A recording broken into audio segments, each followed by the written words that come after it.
let's get into another episode. This is episode 3 of our Comedy Nerd Outs. Coming up first, we have Miss Sarah Marie Curry. She's an improviser that we know from the Institution Theater here in Austin, down in South Austin. She is a tremendous acting talent. She's been recognized by the Austin Critics Table for her acting abilities. She is an improviser in Girls, Girls, Girls, an improvised musical group that's been performing for it's one of the longest running musical groups in Austin. She also teaches at the Institution Theater. She directs shows there. That's right. She has 2 shows at the Institution Theater. Currently, there's Improv, which is a night of duos on Sunday nights. She also is the person who has the oversight to run Tarantula, which is a big, organic, awesome improv show that happens the second Saturday of each month at the Institution Theater. Yeah, and just a warm, kind-hearted, infectious person. So lucky to have anyone like that in my life. Yeah. She talks a lot about being in the present moment in her speech, and when you improvise with her, you feel that she's very committed and very grounded in the present moment. And yeah, just a pleasure to hear from her. It's a great speech. After her, we have Mr. Lance Gilstrap, another mainstay of the Austin improv community. He's been improvising with his group Midnight Society, again, for almost a decade now. They're one of the original Cold Town sort of student groups that have stuck it out. And he teaches, directs, performs all over town. He's in Stag, Master Pancake, a number of sketch groups. That's right. He's one of the producers of Sketchfest here in Austin.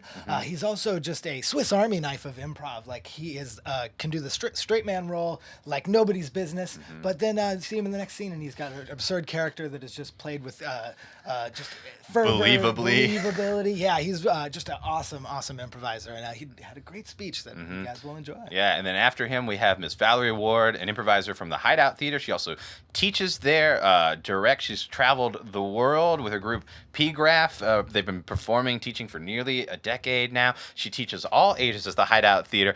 She helps with the special needs youth classes over there. She's directing a show coming up, A Deed So Dark, that you can check out soon. Again, just another tremendous improv mind and a wonderfully warm, kind person who... That's right. Yeah. Big, open-hearted. It really comes through in her speech and what she talks about in the speech, and just as a person.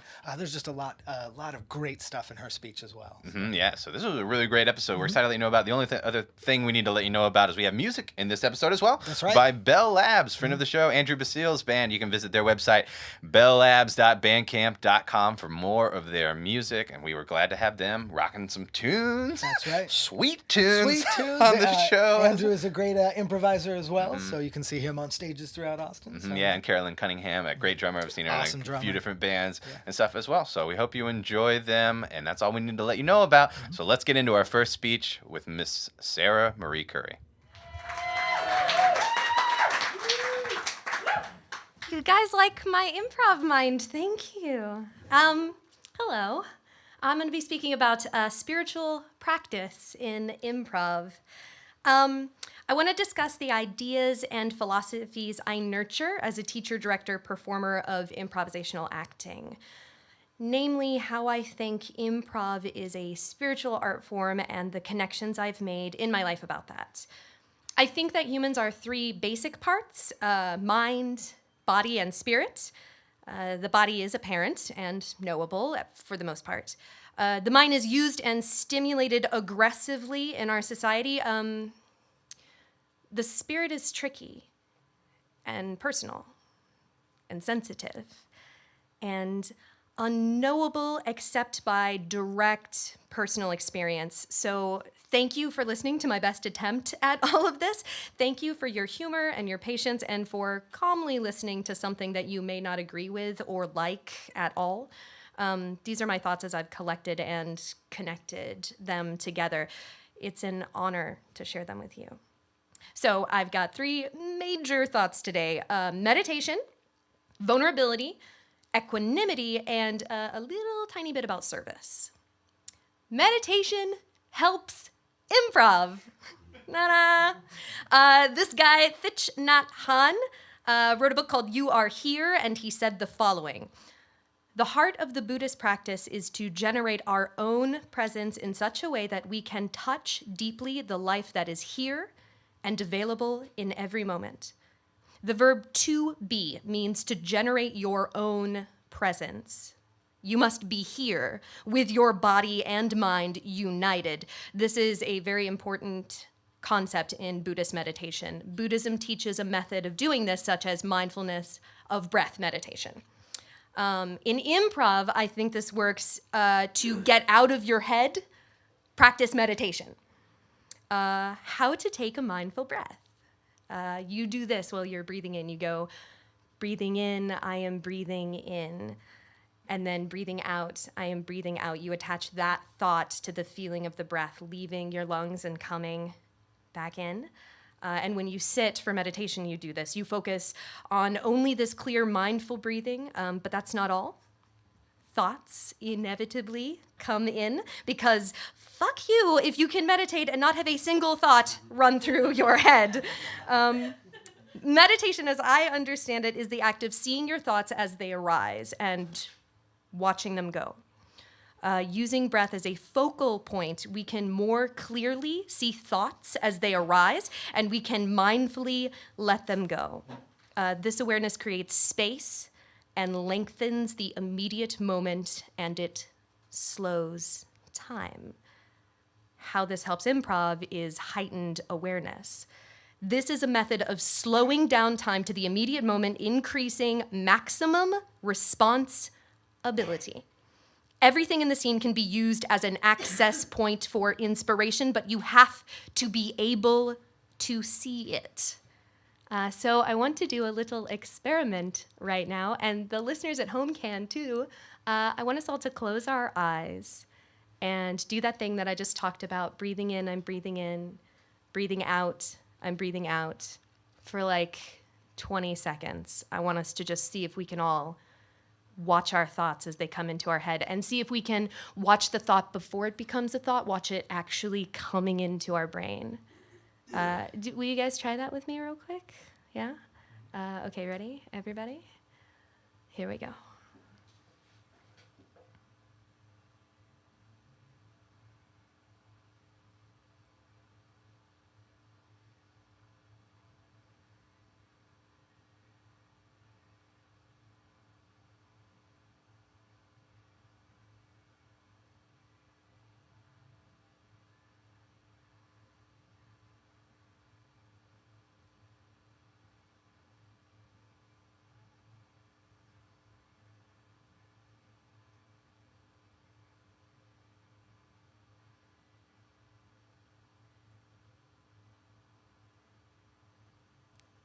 Okay.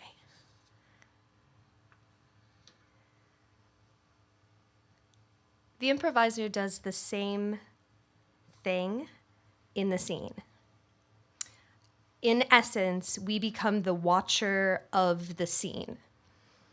That watching thought that we did in the meditation, the observer of the things coming in and out, the improviser becomes that when they allow the character to exist organically and honestly on stage.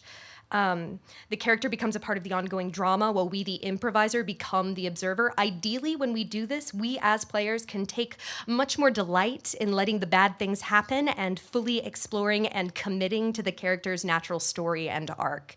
I think this is because our ego is not tied up in what will people think of me.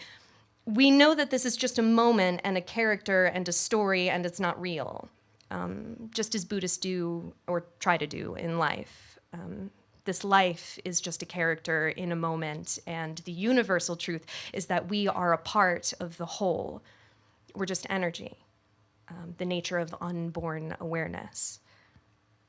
Have you ever done a brilliant scene, and I mean a really brilliant scene, like the best fucking scene you've ever done, only to walk off stage with the feeling that you weren't there? You were just in the back of your mind, sitting in an armchair, enthusiastically watching yourself play? I think we get much better at listening when we practice meditation. Mick Napier in Improv said, "Mere listening tells me nothing of what I have to do. Listening as a way to respond to given information through my character is a whole different thing. I listen so that I can respond to the operative information my partner supplied for me and filter it through my own character for a response." Because of this deep listening, this heightened awareness, we start to see what's going on in here. I'm pointing to my brain. We see our panic or our nervous energy being on stage, our desire for perfection. To be able to see and accept this stuff takes the unconscious hook out of it. By hook, I mean that sticky feeling of getting strung along by our emotions, our out of control unconsciousness. We're unaware that we have another option other than to get incredibly panicked or furious or what have you. You have to see something to be able to accept it. You can accept the gift if your panic is making you flail your arms. You can't accept the gift if your panic is making you flail your arms wildly about in the scene, swatting every offer away as you blindly try to tread the waters of comedy. You take a mindful breath and you float. Soph Ronan likes to yell, "Quit rushing to the next thing that you don't know." I think we rush because of this great feeling of panic and insecurity that the present moment is going to fail. It's very vulnerable. So, vulnerability. Practice vulnerability to become more honest and funnier. Brene Brown, in her TED Talk on vulnerability, said the following: "We all know that feeling. I'm not enough. I'm not funny enough, clever enough, beautiful enough, smart enough, etc." The thing that underpinned this was the excruciating vulnerability, the idea of, in order for a connection to happen, we have to allow ourselves to be seen, really seen. And if we're here and present and seeing, then we too are seen. If I'm seeing you, you're seeing me. Ooh.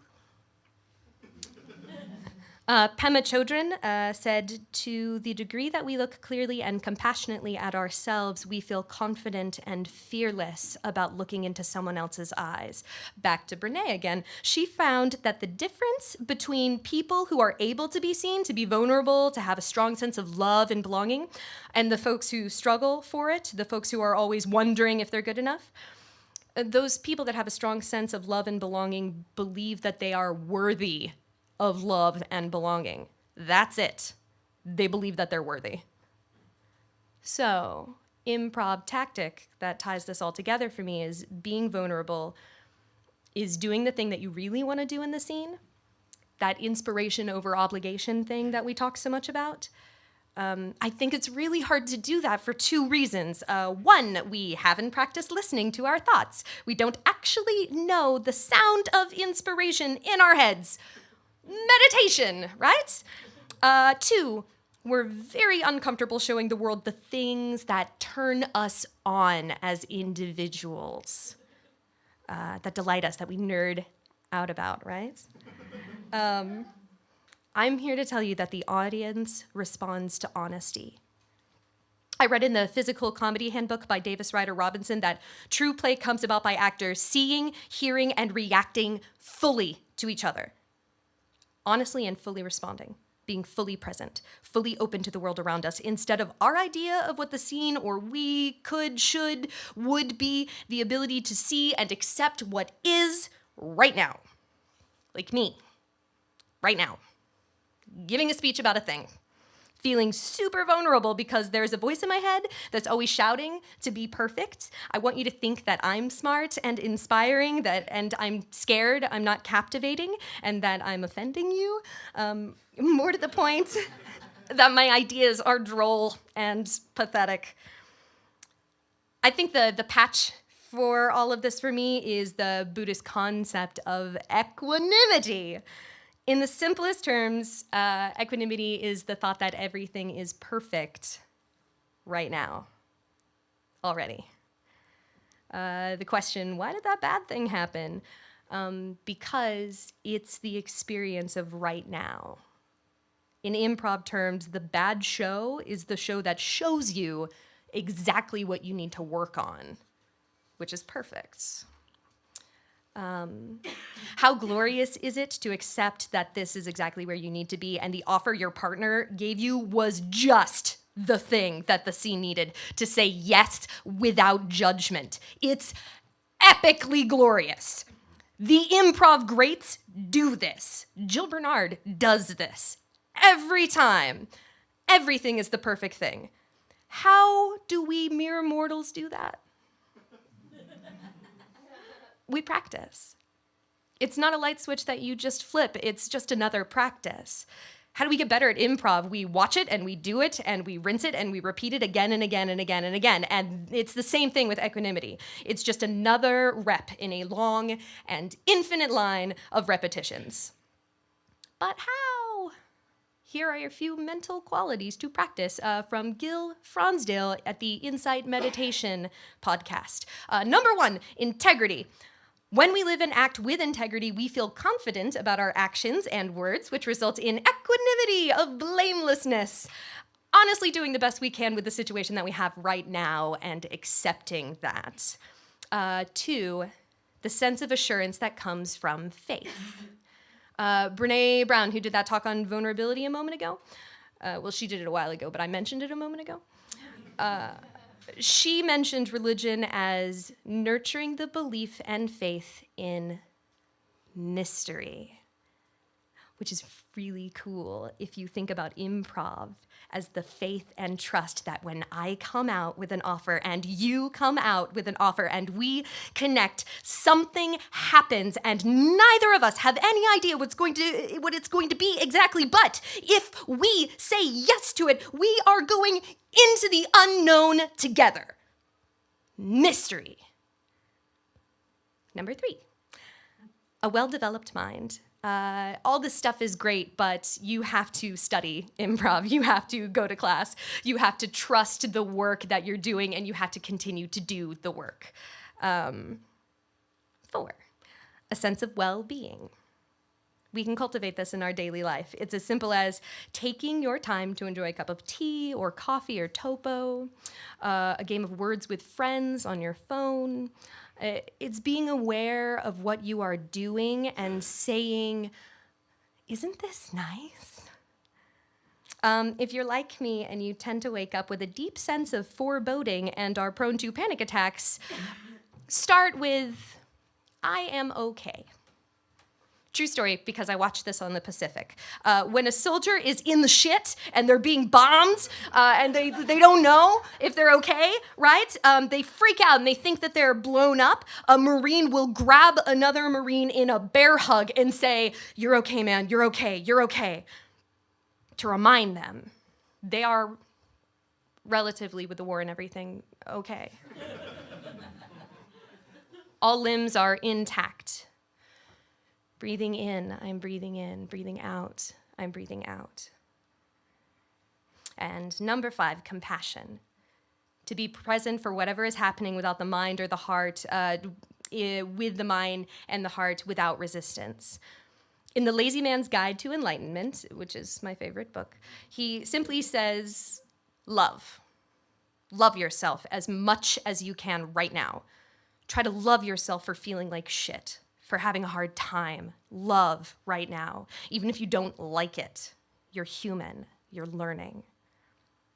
When we work on equanimity, we become more accepting of ourselves, and because of that, we become more accepting of others.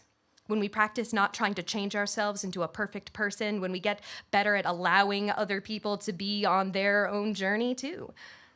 I like to think about this in the improv scene, about how delightful it is to allow that asshole character to be an asshole. To give them fuel, right? To point at their bad behavior without telling them to change is a great joy in the scene. Also, when I think about this one, I try to pretend that I'm the dude from The Big Lebowski in the scene where Jesus is talking some mad bowling shit. The dude doesn't tell Jesus to stop. Jesus is just, he's fucking hilarious. And the dude just says, yeah, well, that's just like your opinion, man. And Jesus just keeps going. In service to the work, I'll end on this. I think the most kind and honorable thing we can do in this art form is to just get out of the way. Get out of the way of what the scene should be and what we want our audience to see. Our audience is very smart. You are very smart. They can see us, all of us. And the thing that we're trying to hide, I think that they want to see that thing. In that physical comedy book that I mentioned earlier, Davis mentions that the audience can see insecurity on stage like we can smell rotting fish in a room. part of us wants to be attractive and perfect and hilarious. A part of us wants to be the single best, all alone, on our own, superior performer on stage. But the great show, not the good show, the great show isn't about the individual, unless it's a one-woman show. The best show is perfect because its imperfections are treated as perfect offers. And every offer is seen and used as precious material, the whole buffalo. It's when my desire for the individual, unconnected glory takes a back seat and I become focused on being of service to seeing and responding truthfully to the show as it's happening right now that it becomes a great show. Where I come from, when my anxiety is out of control, I think about service work to alleviate the pressure in my brain. If anything, this is a way to get out of my own way and let the work happen. And I don't know where that comes from. I don't know why I love all of this, but I know that I do. Why can two people sit on stage, just sit on stage, make eye contact, and just be present for each other? Why when they do that, can we already see a story and a connection between them? Because something is happening all of the time. And I didn't make it, and you didn't make it. We both showed up for each other and pointed at the thing. Awareness and acceptance. It's this great mystery. It's the great why of the human condition. Why do we laugh at that? I think it's kind of perfect for what we do. Thank you.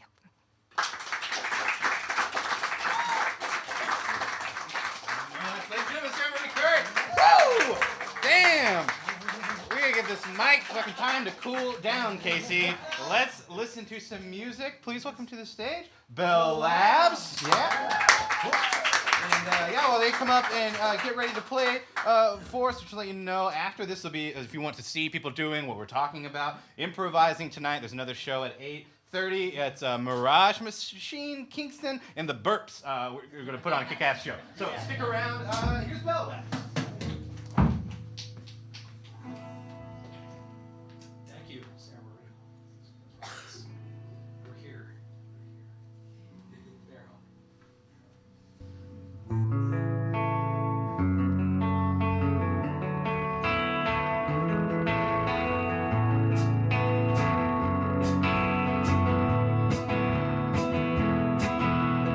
If you feel like you're going nowhere, every bar is a local bar. And if you feel like you're a little unbalanced, take a walk down to the corner store. And if you feel like you're moving to nothing, I have a tip that'll help you out. You can hang 10 anytime you want to. You can throw sticks into the fire. You got the careless later, and I got a note that's a see you later. You got the beautiful beaches, and I got a handful of riches.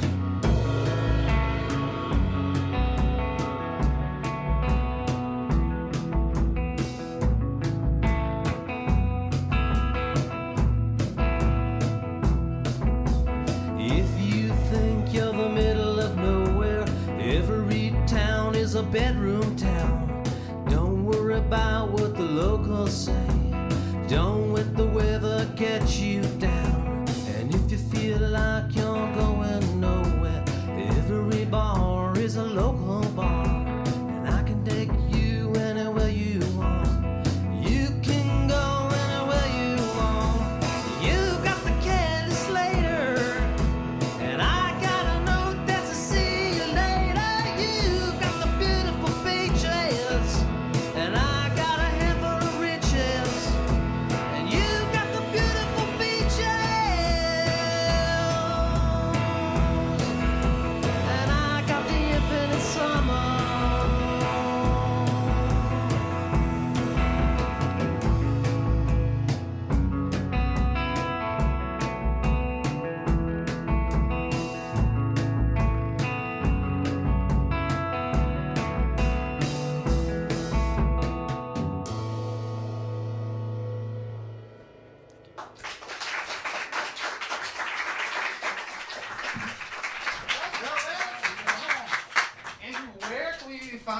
Improv Y'all 360? Do you have a website or We Bandcamp or have a anything like that? Facebook page. Well, you can go to Bandcamp. It's bellabs.bandcamp.com. We have a Facebook page. I didn't memorize the URL yet. Okay. Cool.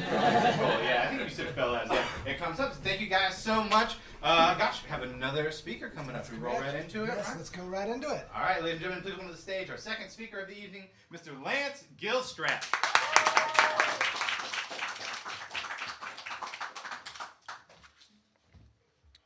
It's always intimidating to follow rock music. How to be funny. I've heard a number of instructors say that while they can guide people on how to focus their comedy, you can't teach someone how to be funny. I don't think they really mean that. I think that you can teach someone how to be funny, you just can't teach them. You can't teach someone how to be funny to you. I've tried to write universally funny comedy before, but it doesn't work. Turns out everyone's definition of what's funny is different. I looked up the highest grossing comedy of all time, and it is Meet the Fockers. I have to admit, the Fockers franchise stopped at Meet the Parents for me. I like Ben Stiller, but I have faith that I would not find Meet the Fockers to be very funny. But the fact that it's so popular means that a bunch of people do think it's funny. I can't teach you how to be Meet the Fockers funny. I could try, but all I'd really be doing is mimicking what I've seen and what I think works for that crowd. None of it would be inspired. As much as it pains me to say, I think a lot of the comedy in something like Meet the Fockers is probably inspired. Someone truly believed that stuff was funny, and that's probably why that garbage worked for so many people. What someone can be taught is how to be funny to themselves. And surprisingly, it's a short lesson. Part 1, how to be funny. Lesson 1, what's funny to you? Do that. That's pretty much the only lesson. I mean, we can dig into this details, but that's it. Okay, we'll go ahead and break it up. Lesson 1A, what's funny to you? The to you part is where I see a lot of people get thrown. So often I see people on stage get a laugh and then they think laughter equals successful comedy, and so they just keep doing that thing that got a laugh. Believe me, I've done this. Anyone who performs comedy gets horny for laughs. It's normal. The problem is that sometimes those laughs are distracting us from finding inspiration. If what they're laughing at is really funny to you, then go for it. It's great that the audience is on board with you and with what you think is funny. But if what they're laughing at is something that just happened on the way to something inspirational, don't get distracted. Because if an audience laughs at something that you didn't truly find funny, and you decide you're going to chase that laughter, all you can do is repeat it. Then you hit a wall because repetition only works for so long, and you weren't inspired in the first place, so you've got nowhere else to go. You know that kid that says something at the dinner table and the grown-ups laugh? So the kid just repeats that saying that thing because they laughed, and he doesn't know why it's funny, so he just keeps saying it over and over and over again until the grown-ups have to tell him to stop because it's not funny anymore. That's you, pretend person I just made up for this scenario. But if you get to something that you really find funny, you can really run with it because you're inspired. Now you're that kid that makes a fart noise with her mouth, and she thinks it's funny, so she does it again, but this time she adds a little arm gesture. And that was fun. Now she's marching around, leading a fart parade. It's all about inspiration. That kid really likes farts, so sky's the limit. Okay, so let's move on to the next part of the lesson, lesson 1B. What's funny to you? Do that. I know that a lot of this is obvious, but I don't mean do exactly that. I don't mean, well, I think Borat is funny, so I'm gonna say my wife all the time. Though, side note, saying my wife is sometimes really funny, sometimes the opposite of funny, and sometimes it's so not funny that it becomes funny again. It's really hard to get a read on when that thing's gonna work. I would love to create an iPhone app that can update you on whether it's gonna be funny to say, my wife. Let's go ahead and add something in between those two statements. So let's say, what's funny to you? Why do that? I watched a video on the internet a couple weeks ago of a dog that's bad at catching food. I watched it twice and laughed super hard both times. And then I thought, why is this funny? Well, first, a dog is usually good at catching food in its mouth. This dog is terrible at it. Next, the dog is wearing a bandana, which suggests the dog is a proud dog. Maybe he's proud of his food-catching skills. The dog licks his chops and appears very determined to catch each piece of food thrown at him, yet he completely fails to even get it close to his mouth most of the time.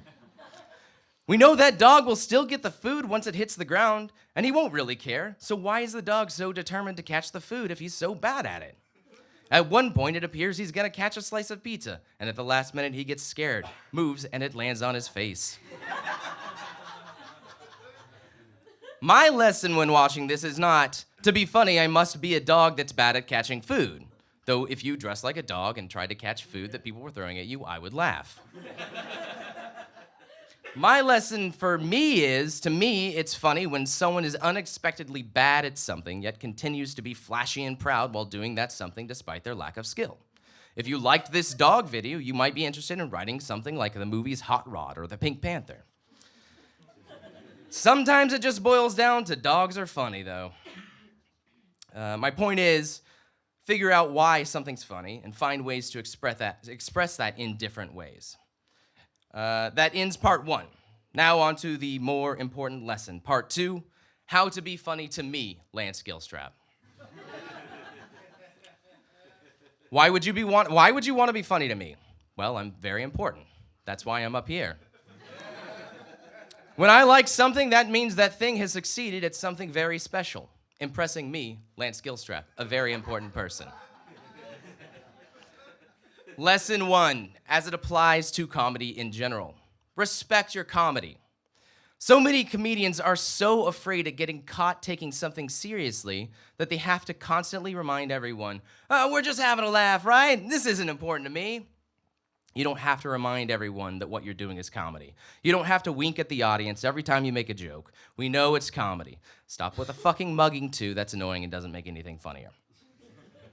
Commit to it. If you're half-assing everything, just going through the motions, please don't waste my time.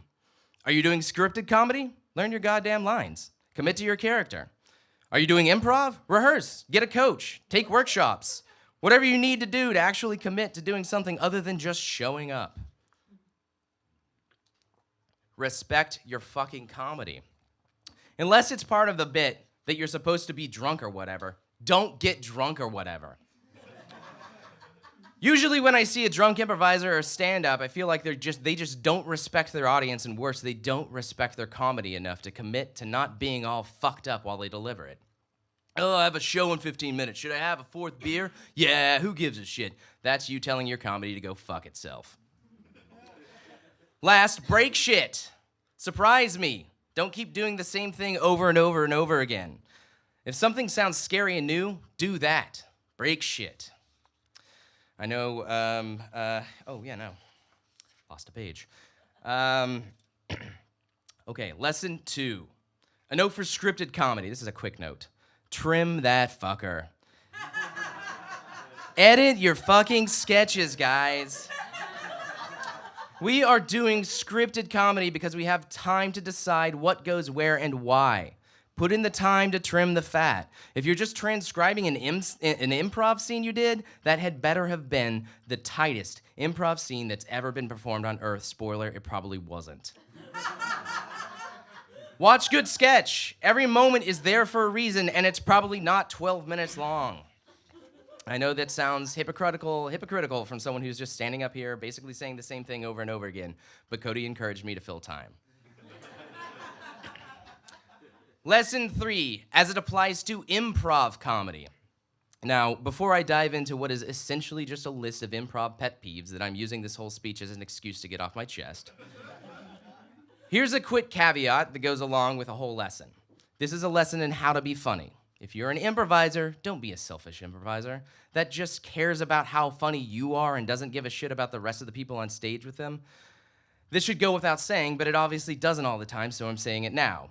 With great power comes great responsibility, blah, blah, blah. Figure out the right time to be funny. Okay, here are some improv rules. Don't fuck with the chair so much. I will probably never shut up about this. We have the chairs because sometimes we need to sit down for certain scenes. But if you come out and start playing with the chairs, or talking about the chairs, or talking about how there's too many chairs, or not enough chairs, or how it's weird there's chairs on this rowboat, then you're scared of actually investing in a scene. Stop that. Get a new go-to character or accent. Once you figure out what your go-to character or accent is, change that. If I've seen you play twice and already know that you're gonna always play a fucking kid sitting in a sandbox, then that probably means you're afraid to make bolder choices. If I've seen you play twice and know you're gonna be Chinese lawyer or Chinese librarian, then you're probably racist. Once you find your go-to, change it. The only go-to character you should hold on to for an extended time is the character of yourself. Lesson 4. The most important lesson that applies to all comedy makers. Don't take any of this too seriously. Don't change what you do because it's on a list of what not to do. What did we just go over? Be true to yourself, not some fucking list. This whole thing was a big trick. You fell for it, pretend person I just made up for this example. Listen, pretendy. I know you want to be better. And it helps to listen to other people talk about comedy and to read books about comedy, but the thing that helps most is deciding for yourself what you really believe makes good comedy. If someone else's path to good comedy really works for you, then explore that model. If it seems like total hogwash, please politely decline to use any of it. So to recap, learn funny, be funny, don't listen to me, and break shit. Thank you. Let's hear from Gilstrap. Welcome back. Bell Labs for another song. Oh gosh, got anything else coming up in the AFC we should let people know about? Austin's Secret's going on at the Hideout right now, right? Institution main stage, what's that right now? Late Night Time Machine? Late Night Time Machine, Fridays at 10. Fridays at 10, right? So it's all New Movement, Merlin Works, improv all over Austin. Go see comedy. Esther's Follies, Cap City, right? That's Cool. correct. Yeah, and plug them all. And this particular show happens the first Sunday of every month. That's here, right. That's right. So we'll be 7 back o'clock. in May. That's correct. Yeah. So come back and nerd out with us again. We always have a great musical guest and dive into the improv minds and comedic minds of Austin. So Cool. we enjoy doing it. So enough from us again. Please let's hear it for Bell Labs. Thank you. I'm going to take one more second to tune the guitar so it sounds all right.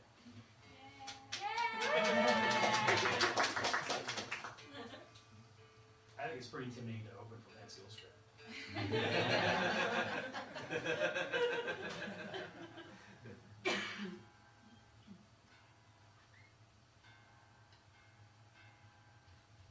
We're playing Sheriff Charlie's a week from tomorrow. 13th.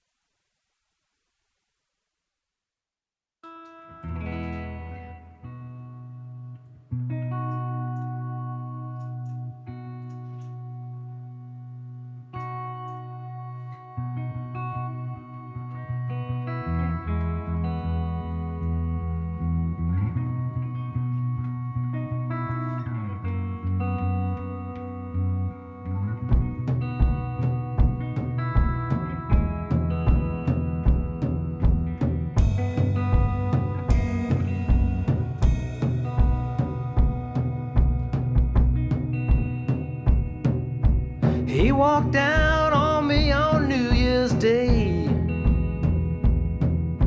and I was sad it had to be that way. Summer comes and goes, and I still got winter woes. That's bad news.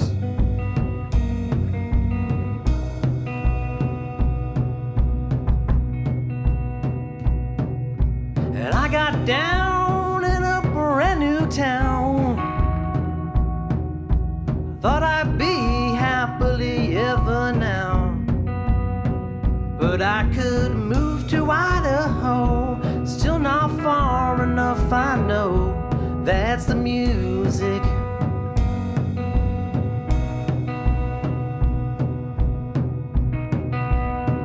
That is the music. There in my basement, That is the mess I see around the house. That is the trouble that makes it better somehow.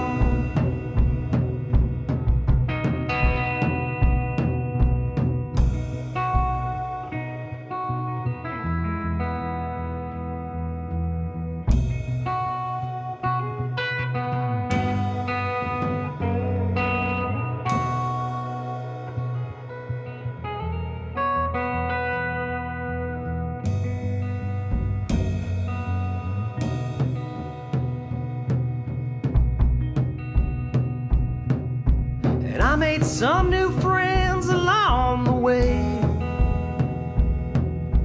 Took me in and wouldn't let me pay.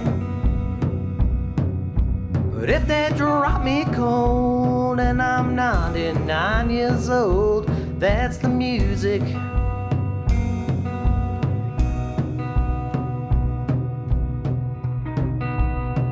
That is the music. There in my basement, that is the mess I see around the house.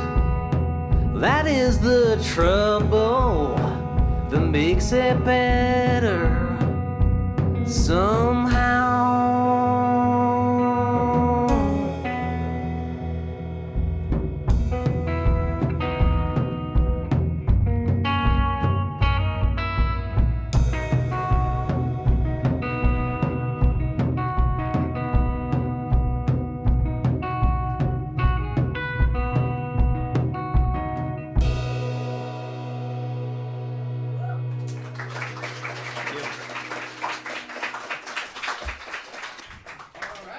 Bell Labs, again, you can check them out, Bell Labs on Facebook.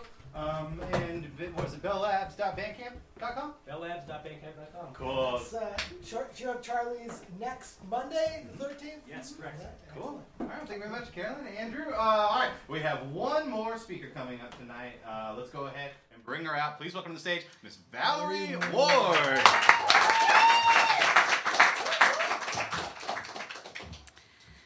Hi, everybody. I am more nervous than I expected to be. I was like, I got this. I did extemporaneous speaking in high school where you have 30 seconds to make notes and then you give a speech about current events. And I was like, I'll just do that. But for improv, I got this, and I do improv all the time. But I'm still very nervous. So I was inspired by Sarah Marie's speech to share that with you. And also, a lot of the things she touched on, I feel like are really nicely in conversation with what I'm talking about today, which is real emotions, real connection, and real relationships in improvised theater. And this is just something that I've been exploring lately in my work, and I feel like it's kind of the next level that I'm diving into. I think improv is really cool because there's always more to it. You learn the kind of that first level of like, oh, I can say yes to other people, and that makes cool things happen. And then you start to learn skills, and you keep getting inspired over and over again. And things that seemed so true when you started seem completely untrue 5 years later, and you're like, I know the truth now. That was bullshit. This is the real truth. But I think you just discover new facets of it and new things that are true for you in your moment, in your journey, in your discovery. And so these are the things that feel really true for me right now.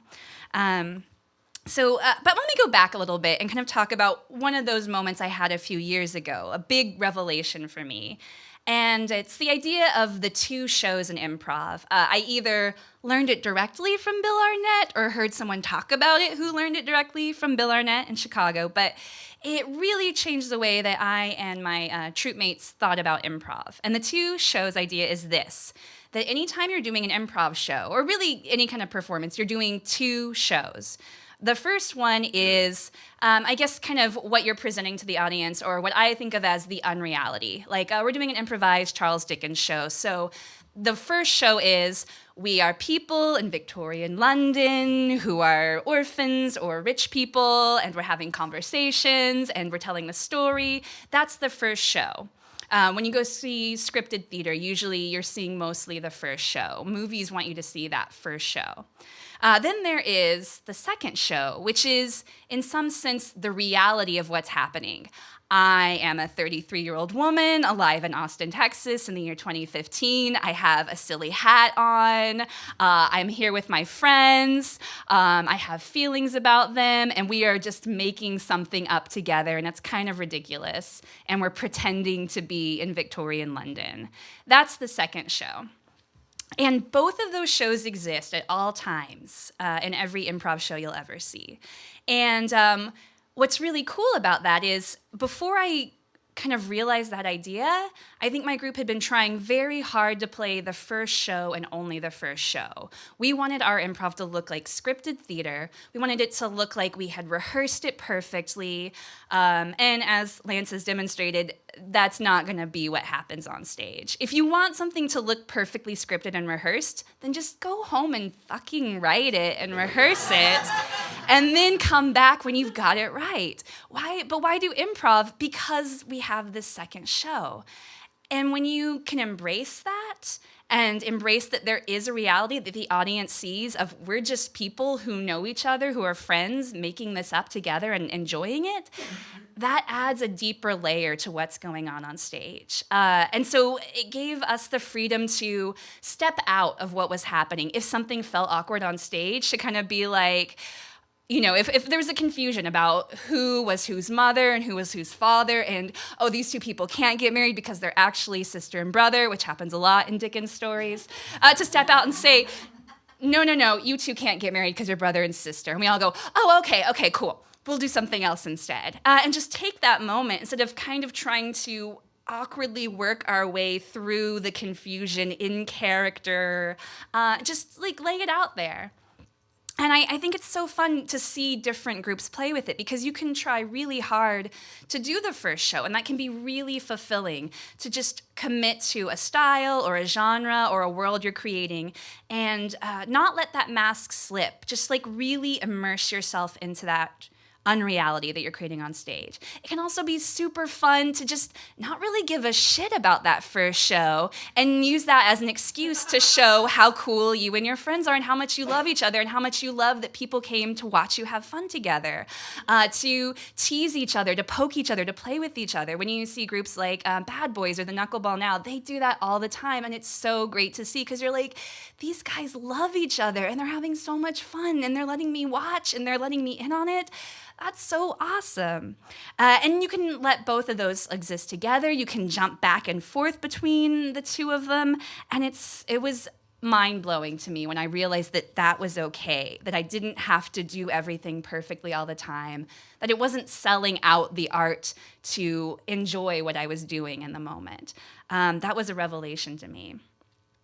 Now what's kind of coming into my consciousness is this idea of kind of collapsing the two shows into one. So it's not a matter of switching between the reality and the unreality, or choosing which one to play and to what degree at what moment, but seeing if there's a way, playing with the idea of making there be no difference between the reality and the unreality in a really interesting way. And that's what I mean by real connections, real emotions, real relationships with the people on stage.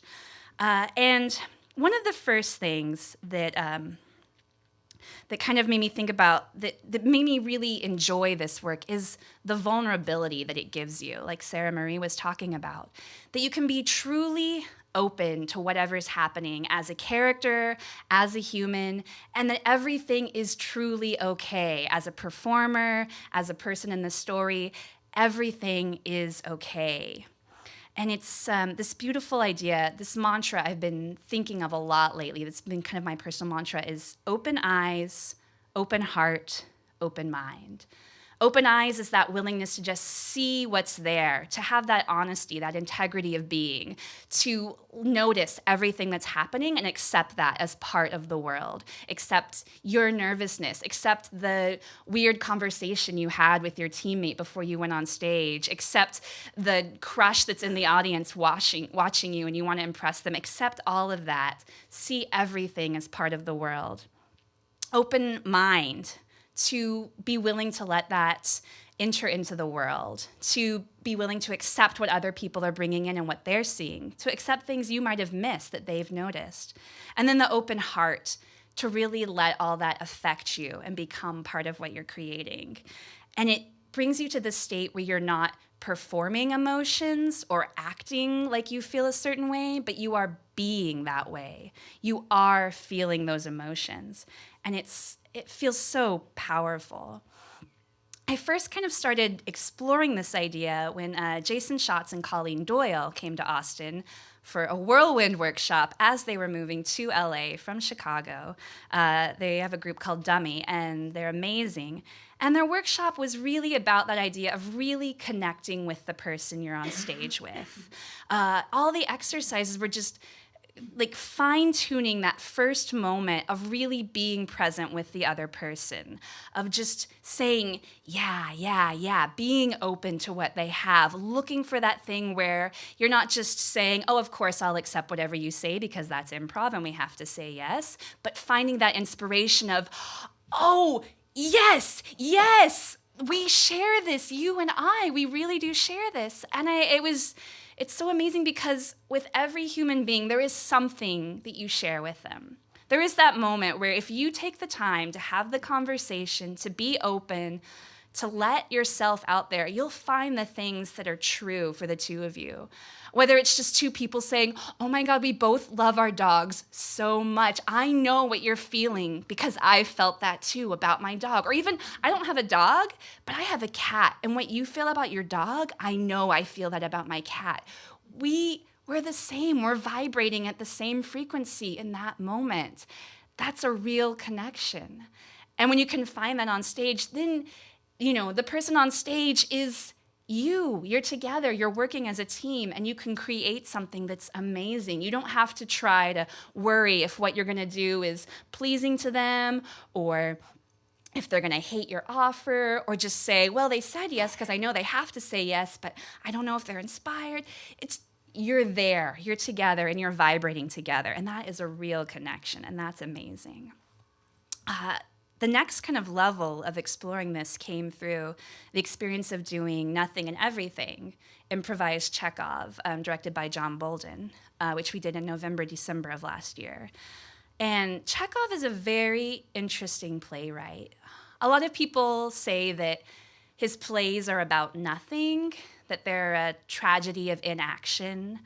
For example, in The Cherry Orchard, one of his most famous plays, a family has an estate that's crumbling. The woman who's inherited it spins frivolously and has so much debt.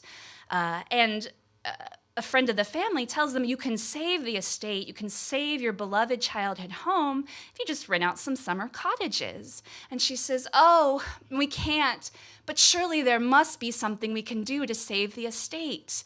Surely we can do something to preserve it. And this guy is all the time like, yeah, we just rent these summer cottages. And she's like, oh, well, but surely there must be something we can do, anything at all. And it's just this unwillingness of her to, listen to reason, to be so attached to her ideas. And anyway, the emotions are all very sublimated, but also on the surface in Chekhov's work. People say what's on their mind, and they don't say what's on their mind. They let things simmer just under the surface to the point where they can't stand it anymore. And one of the great things about improvising that was really bringing that feeling of the performer and the person together, of collapsing those two worlds into one. It was this unbelievably freeing feeling to be in a show where if you made a dumb joke as your character, you could just say, I feel very awkward about that joke I just made, and just release it. Let that feeling go. Instead of having to pretend like you were a type of person who makes awkward jokes, or pretend that it was a good joke, or pretend that that joke that someone made was good when you thought it was awkward. To just be able to say, I don't like your jokes. And just to be able, the thing that everyone knows, that everyone feels, all the performers on stage know is true, the audience sees, because the audience sees everything. And to just say what's there. And then it becomes released into the air. Instead of a weight that you have to try to figure out how to insert or hide or manage, it disappears and floats into the ether and just becomes part of the world. And it's so amazingly freeing to bring that real emotion that you as a performer are feeling and express it through the character. You don't have to lose yourself. You just bring yourself so fully present to what you're doing that it becomes what you're doing, and there's no difference between the two. It's almost as if Sarah Marie was talking about the observer and the actor, as if the observer gets to speak through the actor in this beautiful way. It's just amazing. And then lately in Austin Secrets, as Cody mentioned before, we take people's secrets. They submit anonymously via postcard, and we perform them on stage. We find the truth as best we understand it and give it to the audience. And it's this really amazing connection that we build with the audience, because we take someone's truth, a single sentence, maybe 2 sentences on a postcard, maybe a picture, and to be able to present that, we have to find what's true in that for us. And it's a really vulnerable way to do improv, because you find something in what someone else felt the need to share with the world, and you say, I'm going to share that too, and you can see me doing it. I'm not just on a postcard, I'm here in front of you. And there's something in that truth that rang true with me, so I'm going to tell you what that is for me. I've done scenes that let me express issues I have with my mother. I've watched scenes that were uncomfortably close to my own experience and romantic relationships. And every scene out there has some little bit of kernel of truth for me, resonates with something completely different in the audience. I think that's why it's so powerful, because everybody can find that little bit of truth that reflects on them, that hits some part of their soul and shines back at the person who gave it to them and makes that connection. And it's amazing. So when we create these real connections, when we bring these real emotions to the stage, it creates real relationships between human beings. I think the reason people do art of any kind, whether it's painting, performance, writing, is to connect with people. We say, this is how I see things. Do you see things this way too? Please tell me that you understand me, that you know me, that you see me, that the way I see the world isn't isolated, that we have something in common. Because people, I am desperate for connection with people. I want it so bad. And I think that's why people share what they have, because we want connections with each other. And when you can bring that real emotion, bring that vulnerability, bring your real self to your performance, to your art, you can connect with your performers on stage and find something deeper and truer and real and rich with them. You can connect with the audience and have that reflection of your truth and yourself with them. And you can connect and create a real, more relationship with yourself. I feel like so many people are afraid of themselves, afraid of sharing that with the world, afraid of being rejected, that we don't even know our true selves that well. I've been going to therapy for several years, and it's a long process of building a relationship with myself, and then getting to practice that on stage and with my friends and in my relationships. And being okay with who I am, of loving myself, of really caring for myself the way I want to be cared for by other people, the way I want to care for other people, and creating that relationship with the performers, with the audience, with yourself is just so powerful. So I've really been enjoying that in improv lately, and thank you.